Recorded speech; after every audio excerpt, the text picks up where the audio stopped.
سمجھ رہے ہیں؟ قرآن موجود ہے، لیکن اب رسول نے کیا چھوڑا؟ اللہ نے فرمایا فیکم رسولہ، فیکم، تم میں۔ جب رسول اللہ جانے لگے تو رسول اللہ نے فرمایا انی تارکم فیکم، انی تارکم فیکم، جیسے اللہ نے تم میں دو چھوڑا تھا، قرآن چھوڑا تھا اور رسول چھوڑا تھا، اور میں رسول تم میں دو چھوڑ رہا ہوں۔ فیکم ثقلین، دو وزنی چیزیں چھوڑ رہا ہوں۔ کیا؟ کتاب اللہ و عطرت اہل بیتی، ایک کتاب اور ایک میری عطرت، جو میرے حصہ ہے، جو میری خوشبو ہے۔ عطرت مانا خوشبو، عطرت مانا خوشبو، عطرت مانا وہ جسم کا ٹکڑا جو جسم کا جز ہو۔ میں دو چیزیں چھوڑ رہا ہوں تم میں جو وزنی ہے۔ اللہ نے بھی دو چھوڑی، مل کر درود پڑھنے بلند آواز سے۔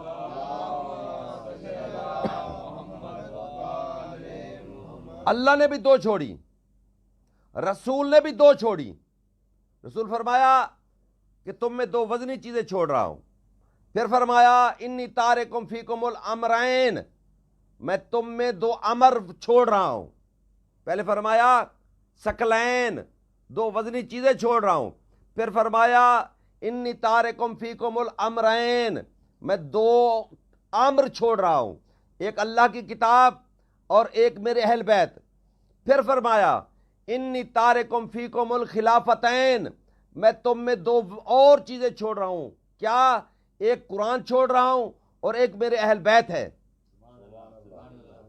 پہلے فرمایا ثقلین چھوڑ رہا ہوں، پھر فرمایا امرین چھوڑ رہا ہوں، پھر فرمایا خلافتین چھوڑ رہا ہوں۔ جب تم نے ان دونوں کو پکڑ کے رکھا، ان تمسکتم بہما، ان دونوں کو پکڑ، جیسے اللہ نے فرمایا کہ ان دونوں کو پکڑو گے تو کامیاب ہو گئے، رسول بھی یہی فرما رہے ہیں کہ ان تمسکتم بہما لن تضلوا بعدی، اگر تم نے ان کو تمسک کیا، پکڑ کے رکھا، تو تم کبھی گمراہ نہیں ہوگے۔ اگر قرآن کو چھوڑ دیا، اہل بیت کو پکڑ لیا، گمراہ ہو جاؤ گے۔ اگر قرآن کو پکڑ لیا اور اہل بیت کو چھوڑ دیا، پھر بھی گمراہ ہو جاؤ گے۔ بات سمجھ رہے؟ اسی لیے معصوم فرماتے ہیں کہ لوگوں نے کیا کیا؟ اقامہ الحروف وحرفوا حدودہ، کہ قرآن کے الفاظوں کو تو لے لیا لیکن قرآن کی حقیقت کو چھوڑ دیا۔ لوگوں نے کیا کیا؟ رسول کے بعد قرآن کے الفاظوں کو لے لیا، محفوظ کر لیا، لیکن قرآن کی جو حقیقت ہے، حدود ہے قرآن کے، ان کو چھوڑ دیا۔ یہاں سے اختلافات شروع ہو گئے کہ قرآن کے الفاظ و متن کو لے لیا اور قرآن کی تفسیر کو چھوڑ دیا، قرآن کی تعویل کو چھوڑ دیا، قرآن کے مفاہیم کو چھوڑ دیا۔ بات سمجھ رہے ہیں؟ تو جو قرآن دیکھیں نا، اللہ نبی پاک فرماتے ہیں انی تارکم فیکم الثقلین، میں تم میں دو وزنی چیزیں چھوڑ رہا ہوں، قرآن اور اہل بیت۔ تو جتنا وزن قرآن کا اتنا وزن اہل بیت کا۔ اسی لیے امام حسن علیہ السلام نے جب دربار شام میں خطبہ دیا تو امام نے کیا فرمایا؟ نحن احد الثقلین، اے حاکم شام، جو دو وزنی چیزیں رسول نے چھوڑی تھی، ان دو وزنی چیزوں میں سے ایک ہم وزن ہے۔ یا نحن احد الثقلین، اگر تم ہمارا وزن کرنا چاہتے ہو تو دوسرے پلڑے میں تمہیں قرآن رکھنا پڑے گا۔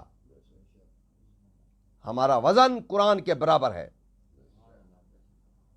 اور پھر فرمایا میں تمہارے درمیان میں دو امر چھوڑ رہا ہوں، تو جس معنی میں قرآن امر، اسی معنی میں اہل بیت امر۔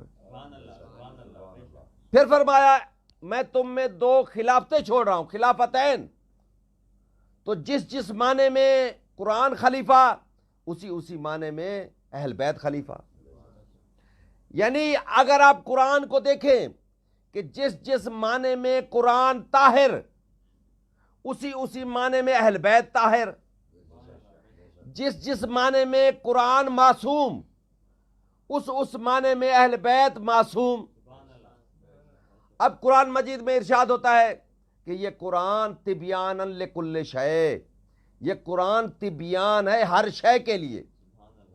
تبیان مانا، ذرا غور کرنا ہے، تبیان مانا وہ بیان جو دوسروں کو منوا کے چھوڑے، تبیان جو منوا کے چھوڑے، تبیان کا معنی ہے جو منوا کے چھوڑے، یہ ہر شے کے لیے تبیان ہے۔ ہدن، اور قرآن ہدایت ہے، والرحمہ، اور رحمت ہے، وبشرا، اور بشارت ہے۔ قرآن تبیان ہے، قرآن ہادی ہے، قرآن کیا ہے؟ قرآن رحمت ہے، اور قرآن بشارت ہے۔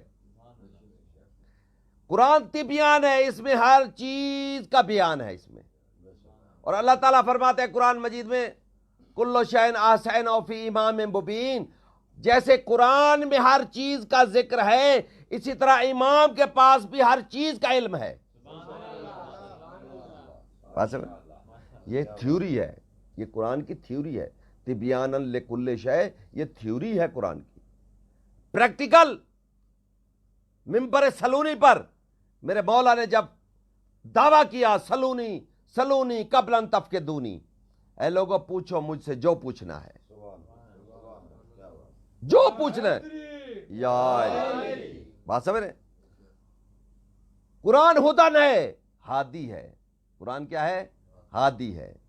حضرت عبداللہ ابن عباس سے ایک روایت ہے، اور ایک روایت حضرت عبداللہ ابن عمر سے بھی ہے، جب ان سے پوچھا گیا کہ آپ رسول اللہ کے ساتھ رہتے ہیں اور آپ نے کبھی نہیں پوچھا کہ رسول اللہ جب اس دنیا سے جائیں گے تو ہماری ہدایت کون کرے گا؟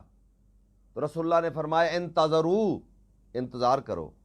کہ اتنی دیر میں حضرت علی علیہ السلام تشریف لائے، اور رسول اللہ اٹھے، اٹھ کر رسول اللہ نے علی کو گلے لگایا، بوسہ دیا، اور فرمایا یا علی انا نذیرہا، اس امت کا، مومنین کا نذیر میں ہوں، وانت ہادیہا، اس امت کا، ان مومنین کا ہادی تو ہے، والحسن قائدہا، اور محشر کے میدان میں مومنین کے آگے آگے جو چل رہا ہوگا وہ حسن ہوگا، والحسین سائقہا، اور مومنین کے آخر میں جو لے کے آنے والا ہوگا وہ حسین ہوگا، وہ زین العابدین جامعہا، اور امام زین العابدین ایک ایک مومن کو اکٹھا کرنے والا ہوگا، بل محمد باقر عارفہا، ایک ایک مومن کو جاننے والا باقر ہوگا، بس جعفر صادق کاتبہا، ایک ایک مومن کا نام لکھنے والا جعفر صادق ہوگا،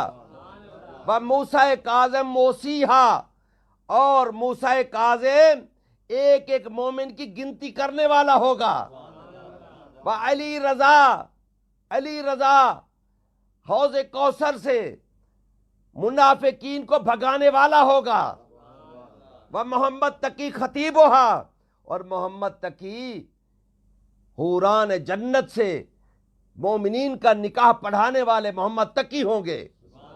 اللہ اکبر۔ خطیبہا وعلی نقی ناداہا، وعلی نقی عالمہا ومعبرہا، اور امام علی نقی جو میرا نقی ہوگا وہ ایک ایک مومن کو پل صراط سے عبور کرانے والا ہوگا، اور پل صراط کا راستہ دکھانے والا ہوگا، والحسن عسکری ناداہا، اور حسن عسکری ایک ایک مومن کو ندا دینے والا ہوگا، والمہدی شاہدہا و ناشدہا، اور میرا مہدی میدان محشر میں مومنین کو ڈھونڈتا پھرے گا کہ کوئی مومن جنت سے رہ تو نہیں گیا۔